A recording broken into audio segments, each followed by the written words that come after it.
Hi friends, అందరైతే ఎట్లున్నారు? బాగున్నారా? ఈరోజు అయితే నేను చిక్కుడుగాయ టమాటా మెంతికూర కర్రీ అయితే చేస్తున్నా. ఈ కర్రీ బాగుంటుంది. నాకైతే చాలా ఇష్టం. కూరలల్లో ఎక్కువ శాతం నేను దీన్నే ఎక్కువ ఇష్టపడి తింటా. గింజల కర్రీ అయితే ఇంకా చాలా బాగుంటుంది.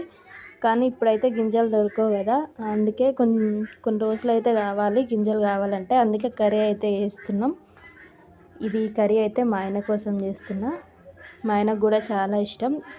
మెంతికూర వేసి మంచిగా ఫ్రై అయిన తర్వాత అయితే టమాటా కూడా వేస్తా. ఇక్కడ శాతం అయితే లివర్ కర్రీ. కొంతమంది అయితే నాకు కామెంట్ చేస్తుర్రు, ఎప్పుడు చికెనే తింటారా, ఎప్పుడు లివర్లే తింటారా, ఎన్ని కూరలు వండుతారు రోజుకి అని. మా ఇంట్లో అయితే మొత్తం 11 మంది ఉంటాం. మా పిల్లలతోనైతే 13 మంది. ఇంతమందికి కావాలి కదా మరి. ఒకరికి నచ్చింది ఒకరికి నచ్చదు. అందుకే అందరికీ నచ్చేటట్టు అయితే చేసి పెట్టడమే మన బాధ్యత. వీడియో నచ్చితే లైక్ చేయండి.